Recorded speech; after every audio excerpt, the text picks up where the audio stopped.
We figured it out, Stephen. We've got wellness figured out for us. We know what it is. We're doing the work. We're committed to the work.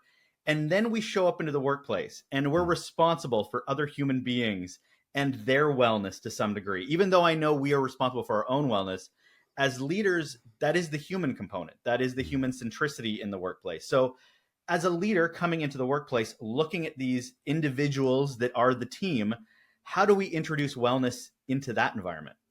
I love it. And this is, again, kind of where we as leaders have to walk the talk.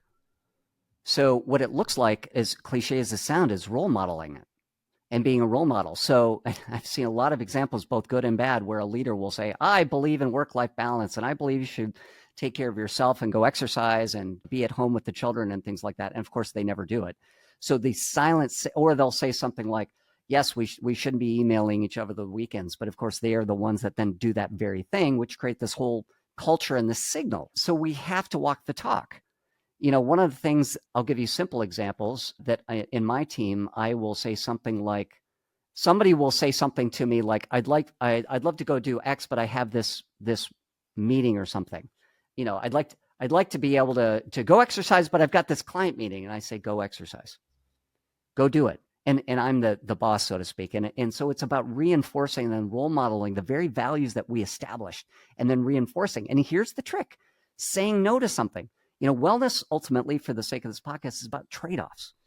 And so if I'm in a work setting and I'm a leader and I'm managing somebody else, rather than just giving lip service to wellness, I am willing to support you, let's say my direct report, by making a trade-off. I'm saying I want you to go do the thing that will make you well in favor of, quote, the work thing. I'm endorsing you, I'm sponsoring you thing, and I know that's going to have an impact, but I know in the end it's going to make you be more productive and more engaged, which will make you ultimately be able to, you know, show up best as a leader at work. Yeah. I know there's some teams, though, that will still be operating at a high level because they're throwing themselves into the work. Their productivity is fine, but their wellness is still not great because maybe something's horrible at home, but if they focus on work, it's okay because they can put that out of mind, but they are not in a good place. Mm-hmm. Is there any, and I use that as an example, but is there anything a leader should be looking for a team to show, you know, these are some signs that we might, regardless of productivity being as great as it is, that we may need to dig a little deeper?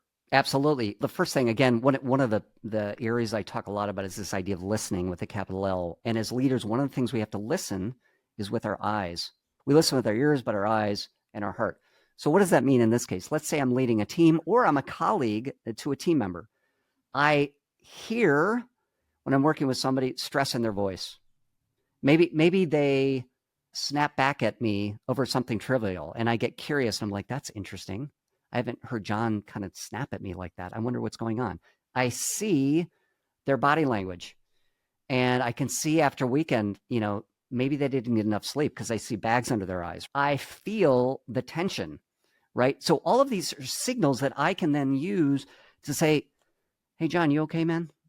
Let me take you out for a beer, man. Let me take some coffee. Because I care about you. How are things at home, man? And they're like, oh yeah, man, things are not good. Things are rough. I'm like, talk to me. And so we can use all of these kind of listening senses to be there with others and then support them, whatever a relationship with them is, to get to a better place. So we might say, hey man, I know you're overwhelmed. Why don't I take something off your plate? You've got way too much on your plate. What can I take off your plate, man? So you can get out of here at 2:00, whatever. Yeah.